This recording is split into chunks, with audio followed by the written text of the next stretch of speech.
তো 1300 তো হয় না, এটা দাম যে আপনার নিম।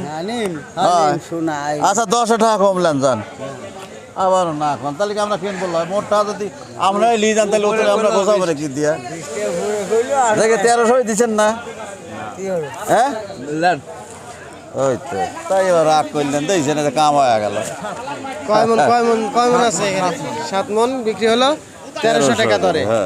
আচ্ছা যাই হোক, বাজারের সাথে একটু কথা বলবো কিন্তু, ঠিক আছে? আবার কইবেন অল্প সময় করে। হ্যাঁ অল্প সময়ে কথা বলবো, সমস্যা নেই। তো সুপ্রিয় দর্শক, কথা বলছিলাম ধানের পাইকারি হাট থেকে। অবশ্যই আপনারা বুঝতে পারলেন যে ধান বেচা কিনা হলো, ভাইজান বেচা কিনা বলতে দাম দর করলো, ধান কিনলো এখানে। তো এই মুহূর্তে পাবনা জেলার সাথিয়া উপজেলার ধুলাউড়ি নামক একটি হাট থেকে আমরা কথা বলছিলাম। আর আজ কয় তারিখ? 26শে আগস্ট 2022 রোজ শুক্রবার। আর বাজারের সাথে এই মুহূর্তে আমরা জানবো যে আজকের বাজার দরে বিভিন্ন প্রকার ধানের পাইকারি বাজার দর কেমন চলতেছে। সরাসরি ভাইজানের সাথে আলাপ আলোচনা করলে আমরা বুঝতে পারবো।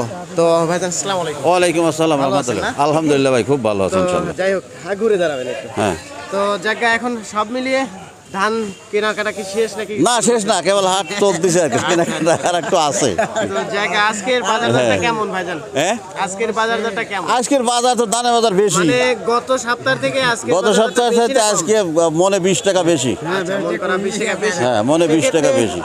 29 ধান দেখলাম যে 29 ধান আপনি 1300 থেকে 1320 টাকা। 1320 টাকা হ্যাঁ সর্বহাই 1320 টাকা, 1030 টাকা, 1300 টাকা এরকম। বাজার দরটা কেমন? 88 বাজার 1350 টাকা আজকে। 1350। হ্যাঁ হ্যাঁ সর্বোচ্চ 1350। আচ্ছা, গত সপ্তাহে আমরা 1250 হ্যাঁ না 1300 শুনছিলাম। আচ্ছা 1310 শুনছিলাম। জিরা কাটারি মিনিকেট এগুলো তো নাই বললেই চলে, তাও বাজার মোটা যাও ছিল 1600 টাকা বাজার। 1600 টাকা। হ্যাঁ হ্যাঁ 1610 বেশি মানে বেশি। আচ্ছা যাই হোক, বাজার বেশি। মোটা ধানের দাম মোটামুটি আমাদের এখানে কিছু 48 আমদানি হয়েছিল, গতবার ওটা 1200 টাকা বাজার ছিল, আজ 30 থেকে 50 টাকা বাজার। হাইব্রিড কোয়ালিটির বাজারগুলো ওটা 1150, 1180 এরকম। আমদানি কম ওগুলো আমাদের এখানে নাই বললেই চলে। আজকের হাটে গত হাটে অর্ধেক, অনেক কম বলতে কম। হ্যাঁ হ্যাঁ অনেক কম। আচ্ছা যাই হোক, ধন্যবাদ ভাইজান আমাদের সাথে আলোচনা করার জন্য। ভাইজানকে আর বেশি বিরক্ত করলাম না। তো সুপ্রিয় দর্শক, ভাইজানের সাথে আলোচনা করে আমরা জানতে পারলাম যে আজকের এই পরিস্থিতি চলতেছে, মানে আমক ধানের দাম এইরকম চলতেছে। তো পাবনা ধুলাউড়ি ধানের পাইকারি হাট থেকে আজকের আপডেট রিভিউটা এই পর্যন্তই ছিল। সবাই ভালো থাকবেন, সুস্থ থাকবেন, আল্লাহ হাফেজ।